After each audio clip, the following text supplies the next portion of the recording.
I'm curious, is there anything that people who may not be ready for this shift that want to stay here should do?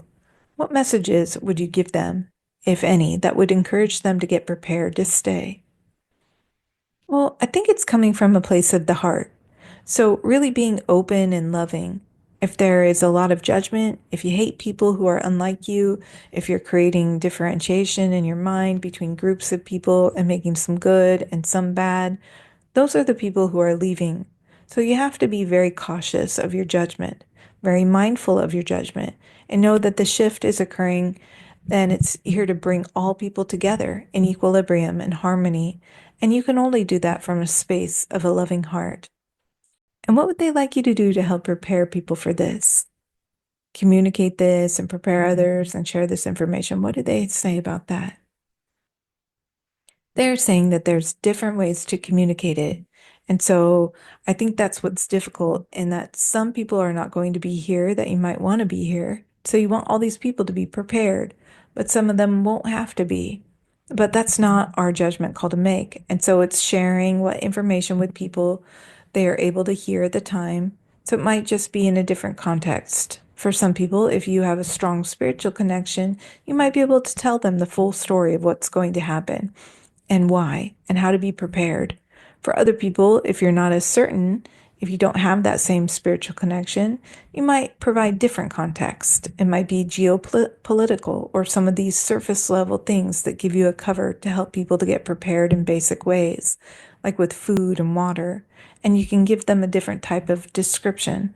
But at the same time, if those people aren't as open to the concept of having a loving heart and letting everyone into their lives, they might not be people who stay behind, right?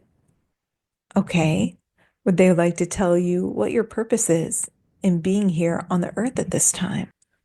It is to help guide people and lead people through this transition and to lead on the other side. Okay. And in the meantime, before this event occurs, what would they like you to understand about increasing your connection to spirit and the guidance that you could receive day to day? Anything else they'd like you to know? I know they mentioned they want you to do some things daily, but anything else they'd like you to know about that?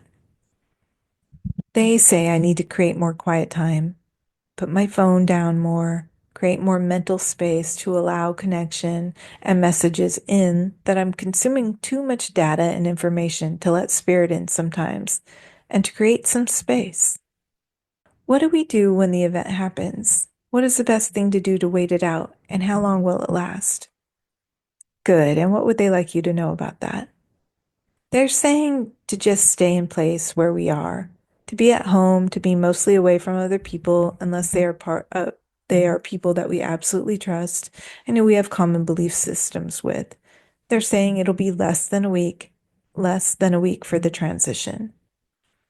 Good. Okay. And is there anything that they would like to tell you about where you will be and what you may be exposed to as this energy hits? It seems like I'm going to be at home. There will be a lot of light, then darkness, loud sounds at first, vibrations. They're saying animals and pets will be scared, but we'll be okay. It's just an ascension. It's very hard to describe the ascension, but it's like the ascension for those of us who stay, and then a different ascension for those that leave, which is more of a full soul transition. Very good. And if somebody is maybe wanting to leave, I mean, who is kind of geared up to leave, but maybe now wants to stay, do you have any advice for them asking this other being?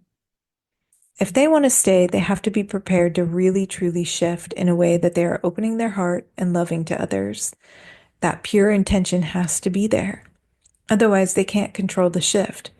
There's a lot around not consuming the news, not consuming social media, only tuning in to higher vibrational beings, being very cautious of propaganda, of deceptions, of misinformation, of things that are not true, and staying away from all of that and not consuming that type of messaging.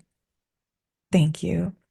And what would they like you to know that you will maybe experience within the week prior to the shift happening? Some of the changes, some of the experience you will have that let you know, yes, this is very imminent. In fact, it's only days away.